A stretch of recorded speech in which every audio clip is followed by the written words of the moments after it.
Hello everyone, assalamu alaikum. This is Muhammad Sahil and welcome to Showface tutorial.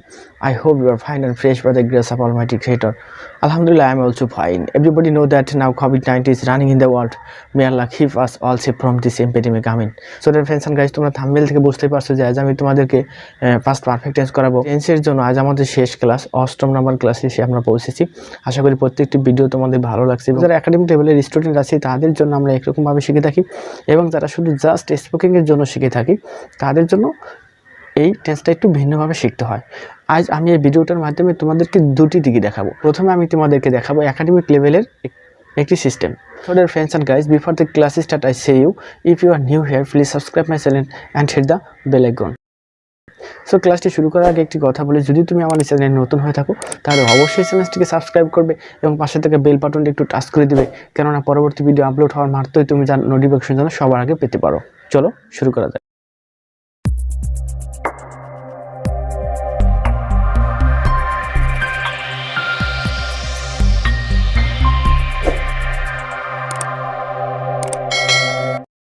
প্রথমে আমরা জানবো what is first perfect tense. Past perfect tense কি? When an action completes the first before another past action is called past perfect tense. Repeat after me. When an action completes the first before another past action is called past perfect tense. অর্থাৎ অতীতকালে সংঘটিত দুইটি কাজের মধ্যে যে কাজটি আগে হয়েছিল এরূপ বোঝালে সেটি হয় পাস্ট পারফেক্ট টেন্স এবং যে কাজটি পরে সংঘটিত হয়েছিল সেটি হলো past indefinite tense. Repeat after me. অতীতকালে দুইটি কাজের মধ্যে যে কাজটি আগে সংঘটিত হয়েছিল সেটি হলো পাস্ট পারফেক্ট টেন্স এবং যে কাজটি পরে সংঘটিত হয়েছিল সেটি হলো পাস্ট ইনডিফিনিট টেন্স। যেমন তার আসার পূর্বে আমি কাজটি করেছিলাম। তার আসার পূর্বে আমি কাজটি করেছিলাম। এখানে পূর্বে এই শব্দটিকে রেখে দুপাশের দুটি অংশটাকে আমরা একটু আলাদা করে দেব। যেখানে যে অংশটির কাজ আগে হয়েছিল সেটি হবে পাস্ট পারফেক্ট টেন্স। আবার বলছি, এখানে যে অংশটির কাজ আগে হয়েছিল সেটি হবে পাস্ট পারফেক্ট টেন্স এবং যে কাজটি পরে হয়েছিল সেটি হবে past indefinite tense. Repeat after me. এবং যে কাজটি পরে হয়েছিল সেটি হবে পাস্ট ইনডিফিনিট টেন্স। তাহলে এখানে দাঁড়ালো আমি কাজটি করেছিলাম, অর্থাৎ তার আসার আগেই আমি কাজটি করেছিলাম। তাই এখানে দ্বিতীয় অংশটি হলো পাস্ট পারফেক্ট টেন্স এবং প্রথম অংশটি হবে সিম্বল পাস্ট টেন্স। আশা করি বুঝতে পারছেন। এখন আমরা শিখবো এই টেন্সের হেল্পিং ভার্ব হলো হ্যাড, যার সকল পার্সনের সাথে হ্যাড বসে। এখন আমরা শিখবো অ্যাফার্মেটিভ সেন্টেন্স। শুরুতে স্ট্রাকচার জেনে নেওয়া যাক। Subject plus had plus PB3 plus other word plus before oblique after plus subject plus PB2 plus other word. Again after me, subject plus had plus PB3 plus other word plus before oblique after plus subject plus PB2 plus other word. For example, I had done the work before he came. I have done the work before he came. তার আসার পূর্বে আমি কাজটি করেছিলাম। তার আসার পূর্বে আমি কাজটি করেছিলাম। বৃষ্টি হওয়ার পরে আমি শুরু করেছিলাম। We start after the rain had stopped. বৃষ্টি হওয়ার পরে আমি শুরু করেছিলাম। We start after the rain had stopped. এখানে আফটার এবং বিফোরের ব্যবহারটা আমাদের একটু জানতে হবে। আফটার অর্থ পরে। আফটারের পূর্বের অংশটি হয় পাস্ট ইনডিফিনিট টেন্স এবং পরের অংশটি হয় past perfect tense. Again after me. আফটারের পূর্বের অংশটি হয় পাস্ট ইনডিফিনিট টেন্স এবং পরের অংশটি হয় পাস্ট পারফেক্ট টেন্স। এবার বিফোরটা একটু ব্যতিক্রম। বিফোরের পূর্বে হয় পাস্ট পারফেক্ট টেন্স এবং পরে হয় পাস্ট ইনডিফিনিট টেন্স। তোমার আসার পূর্বেই আমরা খেয়েছিলাম। We had eaten rice before you came. তোমার আসার পূর্বে আমরা খেয়েছিলাম। We have eaten rice before you came. এখন আমরা শিখবো negative sentence. So dear friends and guys, এখন আমরা শিখবো নেগেটিভ সেন্টেন্স। তবে এখানে একটি কথা মনে রাখতে হবে, নেগেটিভ সেন্টেন্সের দুটি স্ট্রাকচার হবে, একটি বিফোর ইউজ করে এবং অপরটি আফটার ইউজ করে। শুরুতে আমরা বিফোর ইউজ করে শিখবো। Structure subject plus had not plus PB3 plus other word plus before plus subject plus PB2 plus other word. Repeat after me. Subject plus had not plus PB3 plus other word plus before plus subject plus PB2 plus other word. এবার এই স্ট্রাকচারটি কিছু এক্সাম্পলের মাধ্যমে আমরা clear হব। শিক্ষক আসার পূর্বে আমরা এসেছিলাম না। শিক্ষক আসার পূর্বে আমরা এসেছিলাম না। We had not come before the teacher came. শিক্ষক আসার পূর্বে আমরা এসেছিলাম না। We had not come before the teacher came. সে আসার পূর্বে আমরা কাজটি করেছিলাম না। সে আসার পূর্বে আমরা কাজটি করেছিলাম না। We had not done the work before he came. সে আসার পূর্বে আমরা কাজটি করেছিলাম না। We had not done the work before he came. ট্রেনটি ছাড়ার পূর্বে আমরা স্টেশনে পৌঁছেছিলাম না। ট্রেনটি ছাড়ার পূর্বে আমরা স্টেশনে পৌঁছেছিলাম না। I had not reached the station before the train leaved. ট্রেনটি ছাড়ার পূর্বে আমরা স্টেশনে পৌঁছেছিলাম না। I had not reached the station before the train leaved. আশা করি ভালো লাগছে। এখন আমরা শিখবো আফটার ইউজ করি। শুরুতে structure subject plus PB2 plus other word plus after plus subject plus had not plus PB3 plus other word. Repeat after me. Subject plus PB2 plus other word plus after plus subject plus had not plus PB3 plus other word. তোমার যাওয়ার পরে তারা এসেছিল না।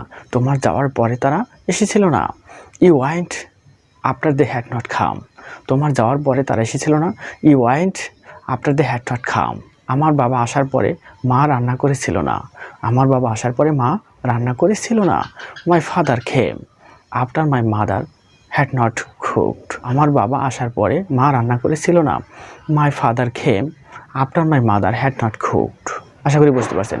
এখন তোমাদের মনে প্রশ্ন হতে পারে, আমরা নেগেটিভ সেন্টেন্সের দুটি স্ট্রাকচার কেন করলাম বা শিখলাম? এজন্য করলাম কারণ হলো আমরা অলরেডি শিখেছি আফটারের পূর্বের সেন্টেন্সটি হয় ফার্স্ট ইনডিফিনিট টেন্স এবং পরের সেন্টেন্সটি হয় ফার্স্ট পারফেক্ট টেন্স। এই কারণে আমরা আফটার দিয়ে একটি স্ট্রাকচার শিখেছি। আবার বিফোরের পূর্বের সেন্টেন্সটি হয় ফার্স্ট পারফেক্ট টেন্স এবং পরের সেন্টেন্সটি হয় ফার্স্ট ইনডিফিনিট টেন্স। এই জন্য আমরা বিফোর ইউজ করে আরেকটি স্ট্রাকচার শিখেছি। আশা করি আজকের ভিডিওটি ভালো লাগছে। So dear friends and guys, আমরা যদি অন্যভাবে একটি টিপস মনে রাখতে পারি তাহলে এতক্ষণ যে আমরা বিস্তারিতভাবে পড়লাম তার সারাংশ বা সামারি কিন্তু এই টিপসের মাধ্যমে কিন্তু বুঝতে পারবো। এজন্য তোমাকে একটি কথা মনে রাখতে হবে যে ফার্স্ট পারফেক্ট টেন্সের ক্ষেত্রে নেগেটিভ সেন্টেন্স করার সময় যেখানে হ্যাড থাকবে সেখানে হ্যাডের পরে একটা নট বসালেই কিন্তু সেই সেন্টেন্সটি নেগেটিভ করা সম্ভব। এগেইন আফটার আমি যে ফার্স্ট পারফেক্ট টেন্সের ক্ষেত্রে নেগেটিভ করার সময় সেন্টেন্সের মধ্যে যেখানেই হ্যাড থাকবে ঠিক সেই হ্যাডের পরে একটা নট বসালেই বাক্যটি নেগেটিভ সেন্টেন্স হয়ে যাবে। আশা করি ভালো লাগছে।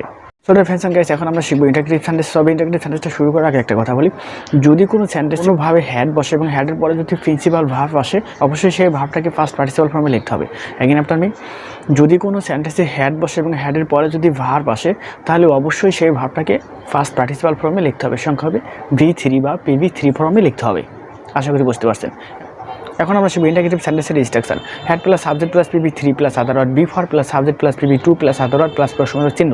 Again after me, had plus subject plus PB3 plus other word plus before plus subject plus PB2 plus other word plus প্রশ্নবোধক চিহ্ন। এবার এই স্ট্রাকচারটা কিছু এক্সাম্পলের মাধ্যমে আমরা ক্লিয়ার হব। তোমার কি স্টেশনে পৌঁছানোর পূর্বেই ট্রেনটি ছেড়ে দিয়েছিল? তোমার কি স্টেশনে পৌঁছানোর পূর্বেই ট্রেনটি ছেড়ে দিয়েছিল? Had you reached the station before the train left? তোমার কি স্টেশনে পৌঁছানোর পূর্বেই ট্রেনটি ছেড়েছিল? Had you reached the station before the train left? তোমার মা কি রান্না করার পূর্বে তোমার বাবা এসেছিল? Had your mother cooked before your father came? তোমার মা কি রান্না করার পূর্বে তোমার বাবা এসেছিল? Had your mother cooked before your father came? সে কি আসার পূর্বে তুমি এসেছিলে? সে কি আসার পূর্বে তুমি এসেছিলে? Had you come before you came? সে কি আসার পূর্বে তুমি এসেছিলে? Had you come before you came? So dear friends and guys, I hope you like today's video. আশা করি আজকের ভিডিওটা ভালো লাগছে। যদি ভালো লেগে থাকে তাহলে অবশ্যই চ্যানেলকে সাবস্ক্রাইব করো এবং পাশে থেকে বেল আইকনটি টাচ করে দাও, কেননা পরবর্তী ভিডিও আপলোড হওয়া মাত্র যেন তুমি তার নিউজ সবার আগে পেতে পারো। এখন আমরা শিখবো জাস্ট স্পোকেন ইংলিশের জন্য, যাকে আমরা টেন্সের মাধ্যমে হ্যাডের ব্যবহার বলে থাকি। এখন আমরা শিখবো অ্যাফার্মেটিভ সেন্টেন্স। শুরুতে স্ট্রাকচার জেনে নেওয়া যাক। Subject plus had plus PB3 plus other word. Again after me, subject plus had plus PB3 plus other word. মনে রেখো, হ্যাডের পরে যদি কখনো ভার্ব আসে তা অবশ্যই সেই ভার্বটা ফার্স্ট পার্টিসিপাল ফর্মে লিখতে হবে। এখন আমরা কিছু উদাহরণ শিখবো। আমি কাজটি করেছিলাম, I had done the work. আমি কাজটি করেছিলাম, I had done the work. আমি টিভি দেখেছিলাম, আই হ্যাড ওয়াচড টিভি। তুমি এসেছিলে, ইউ হ্যাড কাম। তুমি এসেছিলে, ইউ হ্যাড কাম। তারা সাহায্য করেছিল, দে হ্যাড হেল্প। তারা সাহায্য করেছিল, দে হ্যাড হেল্প। আমি তোমাকে পছন্দ করেছিলাম, আই হ্যাড লাইকড ইউ। আমি তোমাকে পছন্দ করেছিলাম, আই হ্যাড লাইকড ইউ। আশা করি বুঝতে পারছেন। তো এখন আমরা শিখবো নেগেটিভ সেন্টেন্স। শুরুতে স্ট্রাকচার জেনে নেওয়া যাক। Subject plus had not plus PB3 plus other word. Subject plus had not plus PB3 plus other word. স্পোকেনের জন্য কিন্তু শুধু আমরা এই হ্যাডের ব্যবহারটাই শিখছি। সকল পার্সনের সাথে হ্যাড বসে আর হ্যাডের পরে যদি কোনো ভার্ব আসে তখন কিন্তু অবশ্যই ভার্বটা ফার্স্ট পার্টিসিপাল ফর্মে লিখতে হয়। শুধু তোমরা এতটুকু কথা মনে রাখো, জাস্ট এনাফ। আমরা একটু এক্সাম্পল দেখব। আমি কাজটি করেছিলাম না, I had not done the work. আমি কাজটি করেছিলাম না, I had not done the work. Had নটটাকে আমরা সংক্ষেপে হ্যাডেন্ট বলতে পারি। আমি টিভি দেখেছিলাম না, আই হ্যাডেন্ট ওয়াচড টিভি। আমি টিভি দেখেছিলাম না, আই হ্যাডেন্ট ওয়াচড টিভি। সেখানে এসেছিল না, হি হ্যাডেন্ট কাম। সেখানে এসেছিল না, হি হ্যাডেন্ট কাম। তুমি তাকে সাহায্য করেছিলে না, ইউ হ্যাডেন্ট হেল্প হিম। তুমি তাকে সাহায্য করেছিলে না, ইউ হ্যাডেন্ট হেল্প হিম। আশা করি বুঝতে পারছেন। So dear friends and guys, এখন আমরা শিখব ইন্টারগেটিভ সেন্টেন্স। শুরুতে স্ট্রাকচার জেনে নেওয়া যাক। হ্যাড প্লাস সাবজেক্ট প্লাস পিবি3 প্লাস আদার ওয়ার্ড প্লাস প্রশ্নবোধক চিহ্ন। Again after me, had plus subject plus পিবি3 প্লাস আদার ওয়ার্ড প্লাস প্রশ্নবোধক চিহ্ন। আমরা আগে শিখেছি যখন আমরা বেসিক কোশ্চেন্স করতে যাব তখন কিন্তু শুরুতে অক্সিলারি ভার্ব বসিয়ে সেন্টেন্সটি ইন্টারগেটিভ করতে হবে। ফর এক্সাম্পল, তুমি কে, তারা কি কাজটি করেছিল? Had they done the work. তারা কি কাজটি করেছিল? Had they done the work. তোমার বোন কি টিভি দেখেছিল? Had your sister watched TV. তোমার বোন কি টিভি দেখেছিল? Had your sister watched TV. তুমি কি পড়েছিলে? Had you read. তুমি কি পড়েছিলে? Had you read. আশা করি বুঝতে পারছেন। So dear friends and guys, এভাবে স্ট্রাকচারটা ঠিক রেখে শুধু প্রিন্সিপাল ভার্বটা পরিবর্তন করে তোমরা অসংখ্য সেন্টেন্স মেক করতে পারবে এবং এগুলো ভাষায় একা একা প্র্যাকটিস করে নিজেকে ইমপ্রুভ করতে পারবে ইনশাআল্লাহ। আশা করি ভিডিওটা ভালো লাগছে। এখন আমরা শিখবো হ্যাডের পর যদি কখনো ভার্ব না আসে, নাউন অথবা অ্যাডজেক্টিভ আসে, তখন তার অর্থটা কী দাঁড়াবে। আবার বলছি, হ্যাডের পর যদি কোনো হ্যাডের পর যদি ভার্ব না আসে, নাউন অথবা অ্যাডজেক্টিভ আসে, তখন অর্থটা কেমন দাঁড়াবে। তখন কর্তার কোনো কিছু ছিল বা সাবজেক্টের কোনো কিছু একটা ছিল, তখন স্ট্রাকচার হবে সাবজেক্ট প্লাস হ্যাড প্লাস এনে। সাবজেক্ট প্লাস হ্যাড প্লাস এনে। আমার একটি ল্যাপটপ ছিল, আই হ্যাড আ ল্যাপটপ। আমার একটি ল্যাপটপ ছিল, আই হ্যাড আ ল্যাপটপ। আমার একটি বই ছিল, আই হ্যাড আ বুক। আমার একটি বই ছিল, আমার একটি বই ছিল, আই হ্যাড আ বুক। এবার তোমার একটি পেন্সিল ছিল, ইউ হ্যাড আ পেন্সিল। তোমার একটি পেন্সিল ছিল, ইউ হ্যাড আ পেন্সিল। তোমার একটি কলম ছিল, ইউ হ্যাড আ ফ্যান। তোমার একটি কলম ছিল, ইউ হ্যাড আ ফ্যান। আশা করি বুঝতে পারছি। এখন আমরা এই সেন্টেন্সটাকে নেগেটিভ করবো। যখন আমরা নেগেটিভ করতে যাব তখন স্ট্রাকচার হবে সাবজেক্ট প্লাস হ্যাড নট অথবা সংক্ষেপে হ্যাডেন্ট প্লাস এনে। Subject plus had not plus এনে। এখানে এন এ অর্থ হলো অ্যাডজেক্টিভ এবং নাউন। অ্যাডজেক্টিভ এবং নাউন। এক্সাম্পল, আমার একটি কলম ছিল না, আই হ্যাডেন্ট আ ফ্যান। আমার একটি কলম ছিল না, আই হ্যাডেন্ট আ ফ্যান। এবার তোমার একটি বই ছিল না, ইউ হ্যাডেন্ট আ বুক। তোমার একটি বই ছিল না, ইউ হ্যাডেন্ট আ বুক। তার একটি ল্যাপটপ ছিল না, হি হ্যাডেন্ট আ ল্যাপটপ। তার একটি ল্যাপটপ ছিল না, হি হ্যাডেন্ট আ ল্যাপটপ। তোমার বোনের একটি ব্যাগ ছিল না, your sister hadn't a bag. তোমার বোনের একটি ব্যাগ ছিল না, your sister hadn't a bag.